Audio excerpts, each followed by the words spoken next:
So some people, they just judge and judge and judge without even knowing the other person's life. And at the beginning, that'll get to me, and I'll get sad the way I am because I post, sexier pictures than other usual moms. But what is a usual mom? What is a normal mom? Is that such a thing? For me, a mom is a mom that cares about their child, that gives them love, and teach them how to love themselves and be a good human. I think that I do that job very good. No matter if I'm in a bikini, if I'm fully dressed. So I think that the world would be so much better once people stop judging each other. Hello, it's Eglantina Zing. You might have heard some things about me, perhaps. And yes, I am all of that and much more. And in my podcast, The Zing with double G, I will be sharing my views, thoughts, opinions on culture, society, feminism, sex, and all of it. All of that everyone is thinking, but no one dares to talk about. Every Wednesday, I will be offering you a new episode with incredible guests from celebs, friends, big names, authors, artists, and also, since I love talking to myself, will be only me talking my head. The last episode of the season will be exclusively for you guys with my subscribers. So we'll get to chat, I will get to read some of your DMs, play to voice notes, and talk basically of whatever you want. So don't forget to subscribe, join the fun, and listen to The Zing every Wednesday. You can find The Zing at Apple Podcasts, Spotify, Amazon Music, or wherever you get your podcast. Follow me at Eglantina Zing, Zingg, to DM and get in touch. Let us explore and lose control.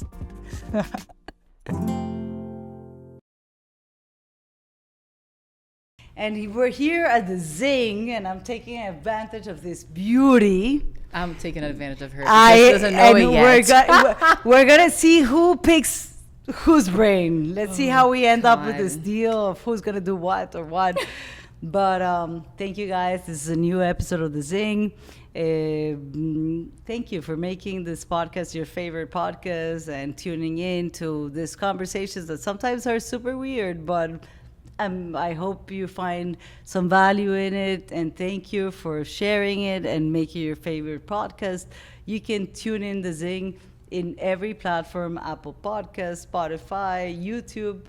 Subscribe, give some hearts, because you can see us here at our set in Miami. Thank you, Skep, for bringing us this space. And thank you for all of you tuning in and for our guest. Today I have a coño. ¿Qué yo puedo decir? Tengo que decir coño because this is a mamacita, beautiful mother, hard worker, talented, groundbreaking producer, writer, model, actress, badass in every sense of the word, and an inspiration for all of us as human beings, of how even in the darkest times in our life we can overcome and show up with the best face and change our little script that we have. As we say, we are the captain of our souls, we are the directors of our lives. And life is not against us. Life is something that comes from us. And for me, she is the epitome, the synonym of resilience. And I am so honored to have you here at the set of the Zing, Carmel Forteletti. Oh my gosh. Thank You you. can cry right now. No, come on, because it's Thank true. you so Sometimes we much. think that life is against us, and some people becomes the side of the victims. And you have showcased and shown us how to put the best energy and overcome, and everything, and through art, through storytelling. I wonder if that was the thing, that it was always your calling. Was it always your calling to be a director, a producer, writer, a model? Like, how did it all start? Well, before anything, thank you so much for inviting me. It was an honor when you text me, ask me if I could come. It is because present. Thank you so much. And no, I was being a movie producer was never something that passed my mind. It just happened during COVID. I got a phone call from a friend saying, "Oh, do you want to be in a movie?" I'm like, "No, I don't want to be an actress. That's not my thing." She goes like, "Just try. You've been modeling for so many years. There'll be such a thing that, you might like it." And then after a few no's, I was like, "Do you know what? I'm going to give it a try." And I did. I got the role, and then I got the role from this movie. I went to LA, we shot the film, and I kind of like it. But while I was shooting the movie, I was looking how they were doing, and I was like, is that it? It's crazy. I was like, that's how they shoot a movie? And then there was a second opportunity of me to be an actress in this other film. And this film never happened. It took like a month, 2 months, 3 months. And then something happened. I ended up meeting one of the producers, and then he goes, I'm like, what's going on with the film? Are we still shooting? He goes, yes, but we still have to find the investors. Our partnership with the last producer didn't work that well. So we really want to shoot the film, but we don't know how. I'm like, so what do you guys need? They were like, well, the investor. Money. I'm like, that's it? That's all you need? And then I went ahead. I started looking for investors, and then I shot the first film. So that became a passion for me. And it was in a very difficult time of my life where many situations happens. And while I was in Brazil dealing with some personal issues, my team was all here. My business partner, Andre and Antonio, they were in Miami and New York working with the whole production.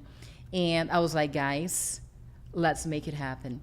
So I came back from Brazil. I came straight to set, and we did a beautiful, wonderful movie, which is coming out now in August. Wow, which one? It's called The Abode. The Abode. And what is the about? It's a thriller. Okay. It's a thriller. And you act and produce as well? I did act few scenes, not much, because I was really focusing on the producing. Okay.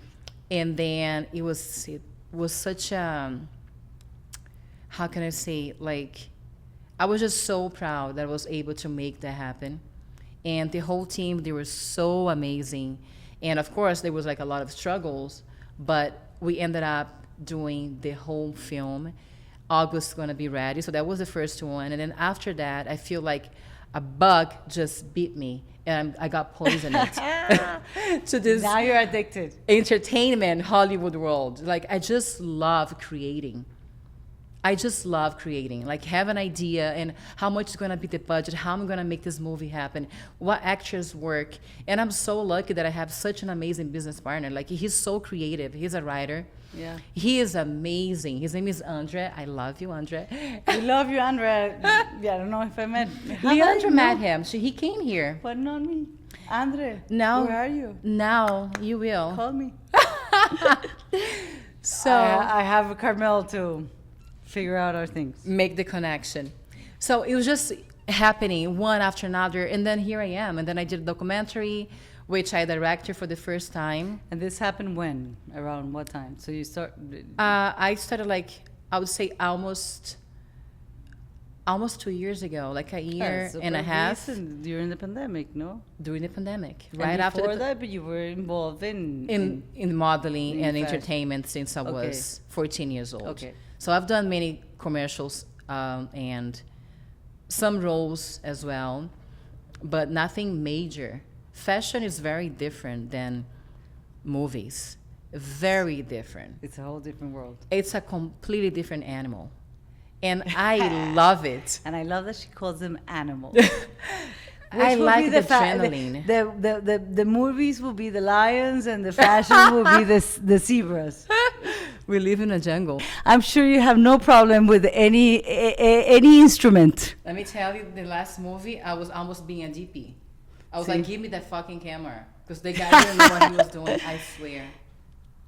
I was so frustrated because we only had 5 days to finish the entire movie, because the first 3 days was a nightmare. We couldn't really shoot all the scenes because the first director, he wasn't really lovable. Okay. So, and then he left. And then I only had 5 days to shoot a whole film. You say you have to take on some responsibilities that you're supposed to delegate. Yeah.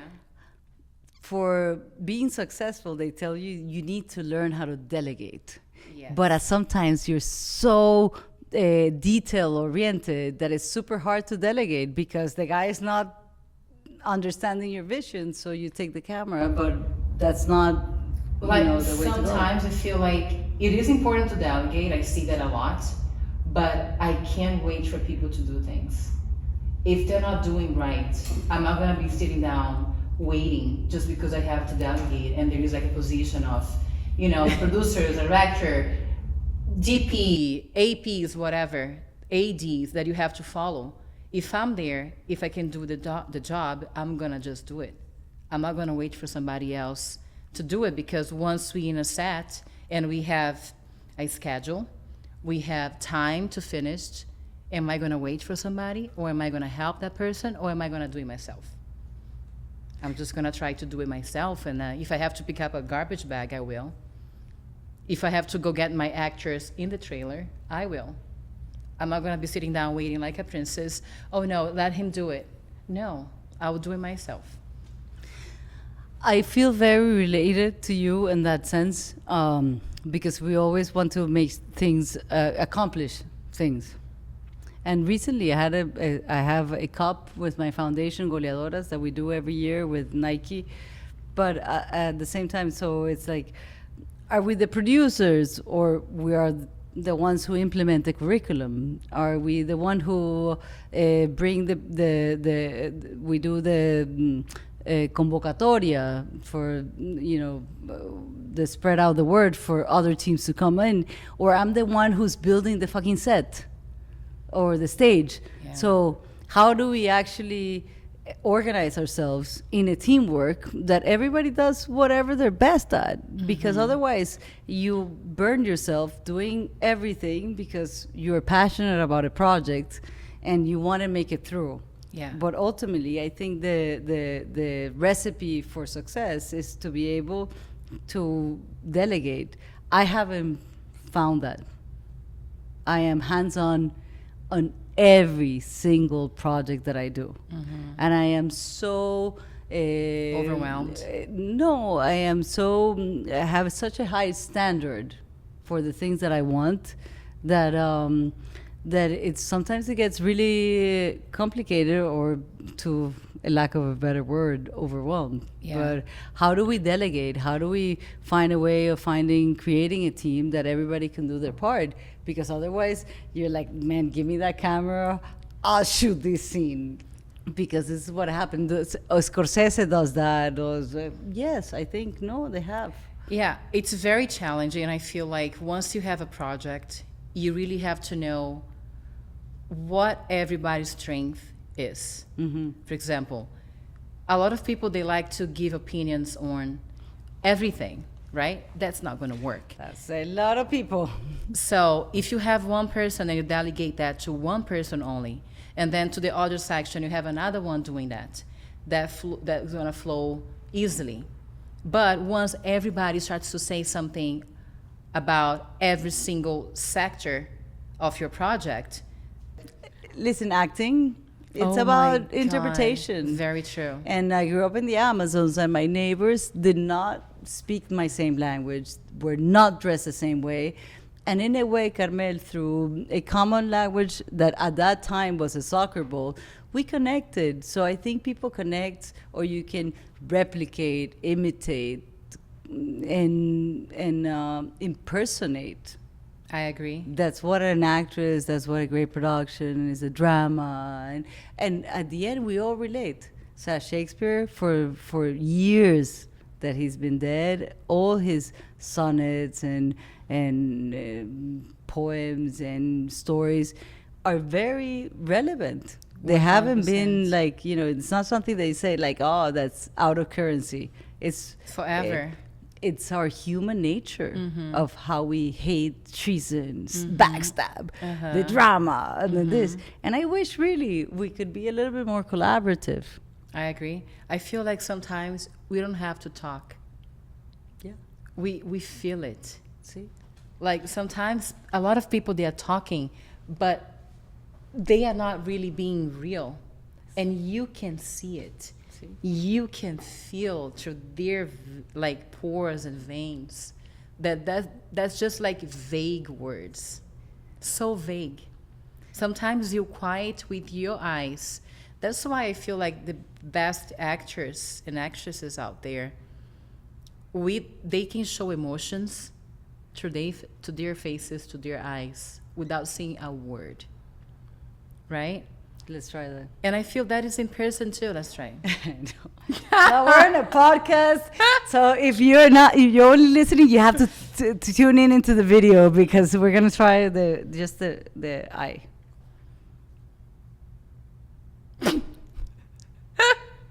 I love you, I. Come on. I love you, I. Go. My eyes. I love you. You guys say always I love you. I love you. I hate you. Are we doing this really?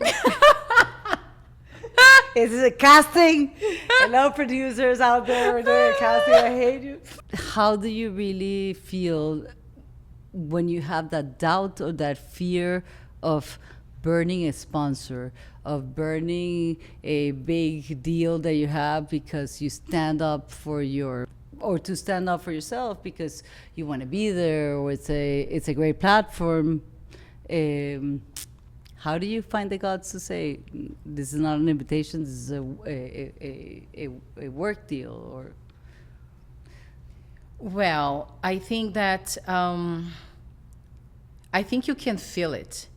Like once you commit yourself to work, like you're saying, if you get a sponsor or if you have an investor that is believing in you, believing that you're going to deliver what is written there, what is right there, you're really the whole thing is on you, not on the people that you hire to work with you, right? True. So if you don't do your job right, they're not going to complain to the people that you hired. They're gonna complain to you. They're going to complain to us. See. So that's why we have to be very careful with people that we choose to work with. But it's a temptation that you want that, and you think that that's going to be an opportunity that will open the windows and will. I won't do it. Why? Tell If me. I'm not capable, if I don't feel that I can deliver the best that I can, I'm not going to do it. Because I don't want to play with their expectations. And I don't want to put myself in a position where I can deliver what they're expecting and what I know that I can. So if that's something that as much as I want it, but I don't have the right team, because at the end, we are only one person. So if they tell you, hey, can you cover behind the scenes of the Oscars or whatever, but it will be an opportunity for you, fantastic, and it's an invitation, but you're gonna have to deliver 300 contents, and we're just gonna give you your one only ticket to fly and 3 nights of a hotel. How do you actually manage a negotiation around that? So if that's something I really want to do it, and I know that's going to improve my career somehow, I would have to do it finance myself. Okay. If that's something that I know that will improve my career and will put myself in a better position, I will definitely invest, because I believe that we have to invest in ourselves as well. We cannot just wait for someone to knock in our doors and be like, listen, I have some money for you. I have a huge business proposal. I don't know you, but I trust you. I'm going to give you some money. You're going to go ahead and you're going to do this, this, and this, because I think you're wonderful. Doesn't really work like that, right? But if you believe in yourself and you know you're capable to do it, and you might spend some time and money now, but you're gonna earn later, I would definitely do it. I was wondering because you're so out there and so open with your sexiness and with your empowerment of being a woman with your body and your social media and everywhere. And Conchita, you have a society and an industry that are so judgmental sometimes. And it's a very thin line. So you're a producer. You're not just an actress like like Marilyn Monroe. It's like I gotta do this and da da da. But Marilyn Monroe, I'm not sure if she produced or not produced. I'm sure she's an amazing woman. But I'm saying, in that thin line of being respected, of earning that respect from the world of producing to the world of being a sex bomb, how do you manage that? How do you? I honestly just stop caring about what people say Okay. because you always gonna get judged no matter what. If you dress accordingly to society, they're gonna judge you. If you dress like this, they're gonna judge you So why do you came dressed like that? because I wanted to be both. And at the end, we're gonna take it all off. Correct. Like I know and I feel it because I'm a mom. I have 3 kids, and sometimes I go to school and gym clothes or like this, and I can see people judging, and it's just ridiculous nowadays. People judge you the way you dress or what you do. I'm a provider for my family. I have 3 kids. I work every day. I don't want a mom telling me, another mom coming to me like, "Oh, you miss your school, your kids' school breakfast." Well, if I'll be my kids' school breakfast, they'll have food in their table. You gonna judge me for that? Why? So some people, they just judge and judge and judge without even knowing the other person's life. And at the beginning, that'll get to me, and I'll get sad the way I am because I post, sexier pictures than other usual moms. But what is a usual mom? What is a normal mom? Is that such a thing? For me, a mom is a mom that cares about their child, that gives them love, and teach them how to love themselves and be a good human. I think that I do that job very good. No matter if I'm in a bikini, if I'm fully dressed. So I think that the world would be so much better once people stop judging each other. And that's what I try to do to myself. I believe that everything that you give, you get it back. True. If you going out there talking bad about people, judging other people, they're going to come up to you and the bad energy is going to come to you.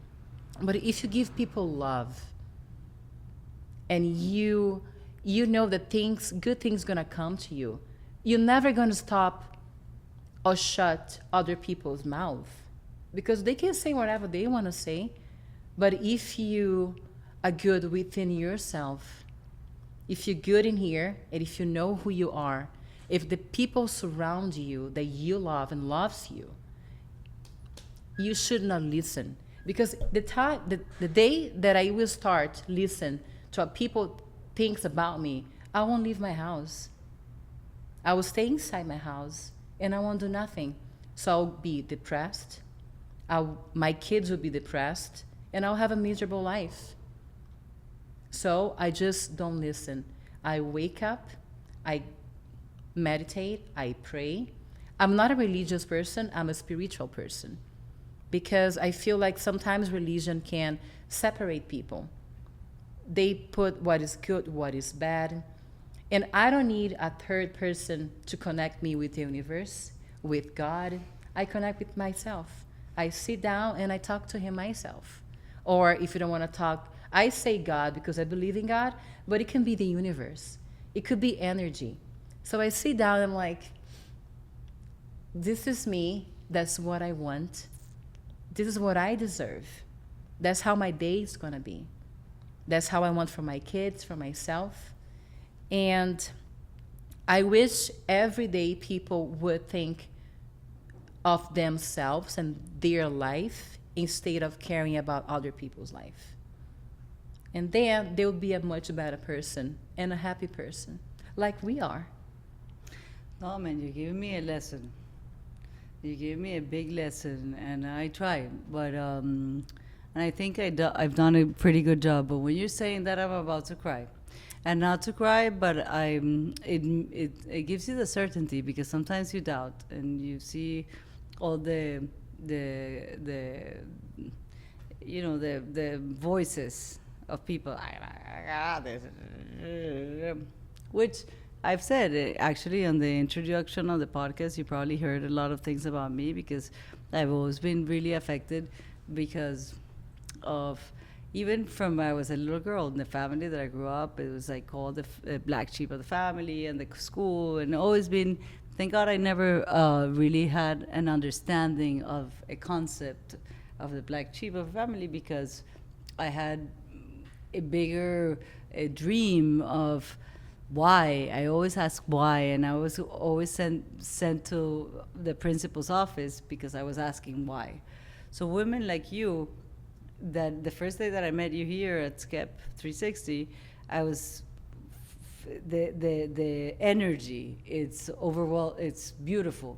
It's great. It's empowering. It's puta solid and positive and happy, because in this podcast, in this season of the Zing podcast, we're talking about relationships, and every kind of relationship: family relationship, your own relationship, same-sex relationship, open relationships, and I understand that you have gone through a really violent and unwanted experiences in your own personal relationships, and I would love to know if you want to talk a little bit about that. I feel like sometimes we put ourselves in situations that we never in a million years thought that we were going to be there. And it is hard to overcome some traumas in life, but you can't not live forever with that stuck in your mind. I know it's not easy for a person to overcome and try to forget, because you will never forget. But you have two options: living with the trauma, being a victim, which we are. Women that are molested, raped, any kind of abused, we are victims, and we have to understand that we are. But we also need to learn how to overcome. Because if we live with that in our brain, we're going to be miserable forever. So we have the chance to make a difference and overcome and look forward and say, I'm a survivor. I got out of it, and I'm going to become much more aware of my surroundings, so that won't happen again.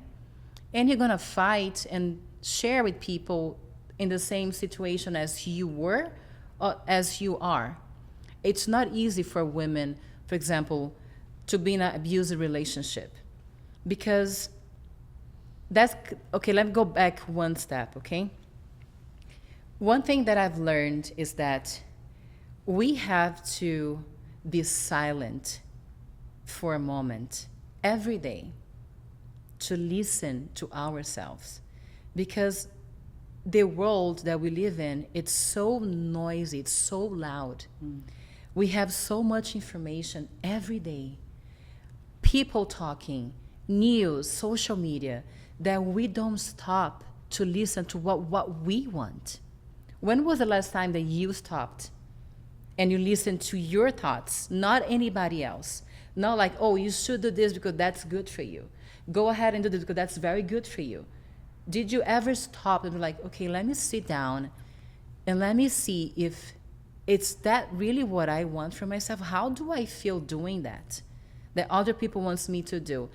Every day, and this morning I did, and I was yesterday I was overload with this fear of asking for something that it was like a break up a partnership or relationship or a big sponsorship, but I had to stand for what I believe and what I thought.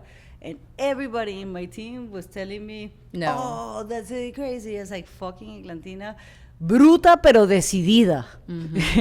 I am Correct. not doing that. Not bruta because I'm not bruta, but like sometimes they make you think, and you have a bunch of voices of professionals and big careers advisors or whatever. But ultimately, after that, it was a great outcome. They gave me everything and more. And I was just speaking from my heart and what I think and my vision and what I believe. It's good because ultimately I'm not doing anything. I'm bringing into the table is the way that you have a perspective if you're taking or you're giving, and I'm always giving. You see? So, hay una canción muy grande de Fito Páez que dice, yo no cuento el vuelto porque siempre está de más. Entonces, that's a go-giver, and I'm always like that. So, if you start being fearful about the things that they're going to give you or the things you're going to lose, man, the things that you're going to lose are not for you if they're not in 1000%. your way. But sometimes you fear so much, and then you commit to doing things that you don't want to do, and they don't Yes. make you happy, and then you take a whole different shift. Yeah, and you But lost time of your lose life. time, you lose your north, and I think I come again, and they're probably going to think, but mostly our audience is women, that it's about being a feminist or about talking about that. It's not about a feminism, but I do think women are always in a disadvantage because we always doubt ourselves. Our society, our culture has made us doubt ourselves. Yeah. So that's why we end up in positions of being abused. Not that not other men have been in positions like that, but sometimes it's harder for us to overcome them. Yeah, and it's not abused like just physically. It's like mentally abused. I know, in every way. In every way, business, family, relationships. People, Totally. yeah, it's like a mental abused. But listen, we were going back to a situation that you were talking to us in a way of, and I don't want you to go into the details if you don't want to, because I know it has a lot of other sides. But I would love for our audience, our women, your daughter, Yeah. what would you tell her? What would be the red flags? What would be the advice of for this cycle to stop? I feel like before I go to that matter, I feel that women that have been abused should not be ashamed of themselves, because you put yourself in the situation not because you wanted to, but because it happened. So you cannot be afraid to keep moving forward and doing your thing and starting your life again. Because some of them, they just close themselves in a way, they're so ashamed of continue their path in life because they feel like everybody's going to judge them. And it is so sad that this society today, they judge you even though you're a victim, you know. And even the closest people from you, they judge you and they will talk bad things about you, and you can't not let that get to you, or you get destroyed. You have to really stay strong and be like, I'm gonna try my best to move forward and not think about it. And of course, some days will come that you're gonna feel sad.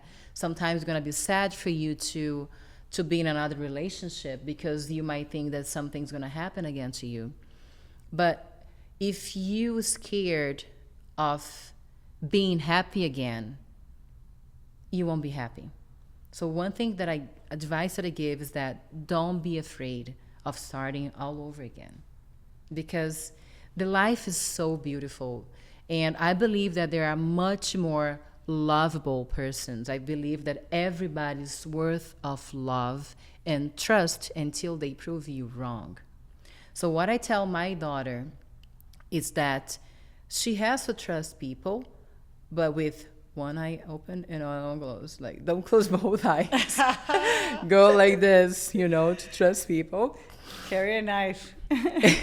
And be strong. I taught my daughter to be very strong women. Like, forget about pleasing other people. You have to please yourself first. Because if you are happy, you're going to be able to make everybody else around you happy. If you're not happy, how can I make somebody happy if I'm not happy? Can I? No, because you're not doing that with love. You're doing just to do it.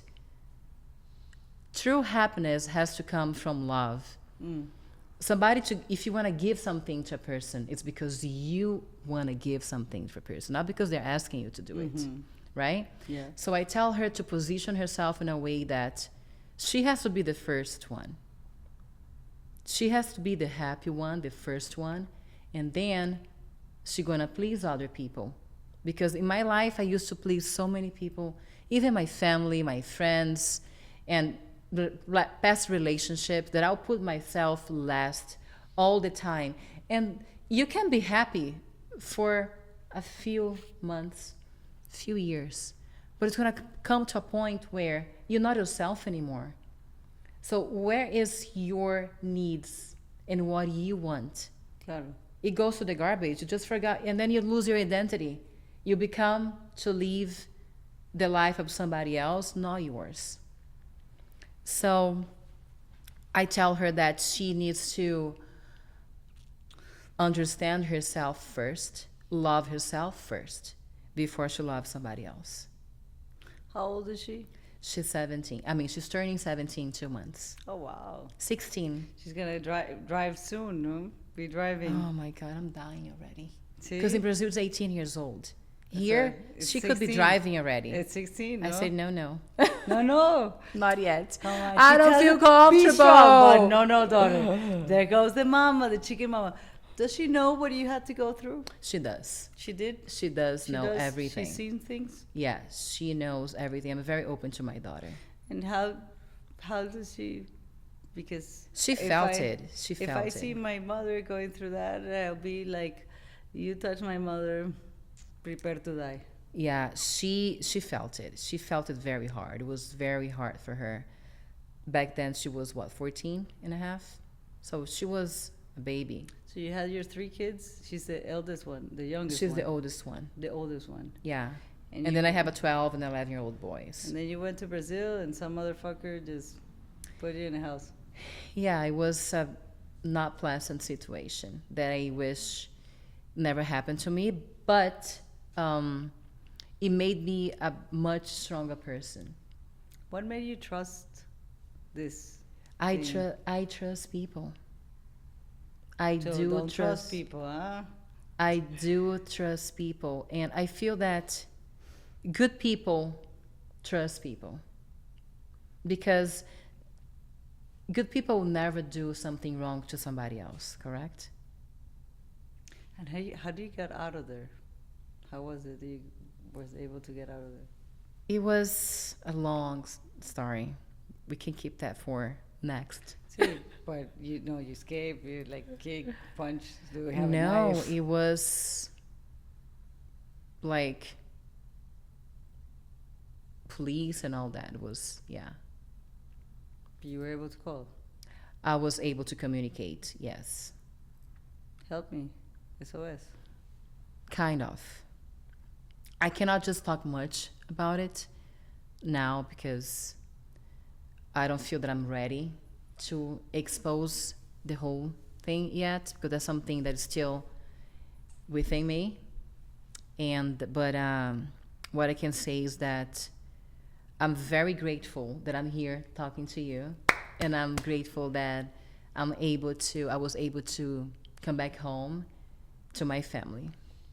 Some women, they don't. So for the judgmental motherfuckers out there, survival, love, and resilience is what this woman is all about. So don't judge, and I think be more supportive, because what you have become as an example for your family, I don't know the details, I would love at one moment. I thought that maybe here we can have a conversation, but if you're not ready, it's okay. I know there are moments that I cannot even imagine because thank God I've never been there, and I wish many of the women that are listening to us. I keep hearing comments and sending these messages of all these major abusive situations that they keep in silence. Yeah. So I just would like to have a little bit of a guidance, a little bit of a support, or a little bit of a sorority. That why is it that we always have to be such a prey for these predators that Very are true. out there, and they can go and do whatever the fuck they want and never be accounted for. It's crazy. So it's not a we're gonna make a fight here to get them, but yes, I'm gonna kill you, motherfucker, slowly. And do you know what's funny? Like, the people that judge you the most, fun enough, are the one closest to you. I had so many people judging and saying that, oh my God, it was a lie. That's not what happened, and this and that. And I'm like, what makes someone that was in your circle say such a thing without even knowing? Just by the fact of judging. And his reputation, I guess, people get confused with other people that have a little bit of a name, of power, Yeah. of money, and that could be a sign of, everybody knows him. Let me go to, he's my friend, and he's not your friend. So he puts something in your drink, he takes you here, takes Yeah. you there, whatever. That's So- something really, really important for you to say, because the drink situation really happens. Uh-huh. I had a few friends that happened, male friends too, not just women, especially with male, especially here in Miami. They I put had a together- guy here in Miami, that a wonderful guy, by the way, and that happens to him. A girl put on, A girl? a girl on his drink, took him home, stole everything from him. So that happens as well with men. I'm not saying it's only with women. Us is different because we are more fragile than a man, right? Yeah. But that happens to everybody. I don't understand why people became so evil. Why? Why? There's so much love, like there's a consent. Why do you have to make such a Evil thing. evil thing to It's somebody? evil. The world is so abundant. Like, look how much abundance we have in the world. We don't need to go ahead and knock people down, knock people out, and warm people. I believe that people just got so disconnected spiritually, so much, and they start becoming crazy. And I know that this happens many years ago, but it just became worse. Even though that I try to wake up every day and see beautiful in everything, shit still happens every day. So I wonder because, yes, and if you say from the beginning of ages, you see how traumatic the situations were, but we are in year 2023. Correct. In the century 21, we have consciousness, we have laws, and it's still this feeling of evil that comes from Yeah. human beings. So maybe religion does good, maybe not. I don't know, but there must be a way of channeling all those really bad energies. And I think even though you have gone through all this unimaginable and unfortunate events, to put out there that positivity, how the fuck do you wake up every morning and in the meditation, because I will be like, I killed that motherfucker. I will be like Kill Bill with my list. I'm gonna kill you and slowly, motherfucker. So when you put, maybe you have that list. Do you have that list? Maybe I do. I have a few. Be careful, people. I'm joining her. I love it. I'm joining you So- because that is, I love justice and I love a fair game. I love justice too, but I believe that love overcome what is bad always. And yeah, like I always believed like I was not the kind of person that I need to prove myself. So even though everybody was judging and talking, and they still are, I never needed to go outside and be like, and spread to the world, oh, that people did me bad. That people did me bad. Oh, what these people talking about me, it's lie, it's a lie, it's a lie. No, because I know the truth. I know what happened to me. And if people don't believe it, it's not my problem. I don't care about what you think it's true or not. I know what is true. And I know that at the end, the truth always comes out, which it did. So I don't need to do that work. I don't need to put myself in the situation of trying to prove people that I'm a good person, or that I'm a good mother, or that I'm a good daughter. I don't need that. People that knows me and my family, that's what matters to me. I'm good. If they know who I am, why would I care about other people? Right? That's the biggest message you can ever have, and I love it because you don't need to prove it to anything to any. So you don't need to discuss or pick up a fight. Pick up your fights. Correct. You're proving it with your results, and not everybody has the ability to overcome all those challenges as you are, because you just focus in a bigger thing, and how can you improve. And Carmel gives so much love. The day that I met her is like, smile, and I'm listening to you, and I'm looking at your eyes, and your eyes are full of light.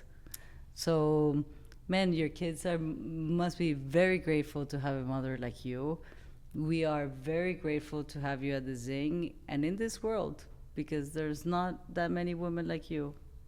So, man, Just thank you like for you. no, bueno, I'm just a vessel. We are all vessels. I'm just a vessel of putting that energy there, of sharing the stories that I think they're worth, and the people in the audience will find some value on them. When I started this, it was about to alleviate that pain of the stereotypes of the judgmental society of people. I always wanted to fit in, but really I have a psychological condition that doesn't let me fit in. Like, I want to. I really want to. Love it. I can't. Love it. It goes beyond myself. So let me just be me. And you have that, and I really appreciate it. And Carmel, she has a bunch of movies, a bunch of projects coming out, this wonderful women, and let's stick to her, and whoever we have to Punch. I got my knife over there.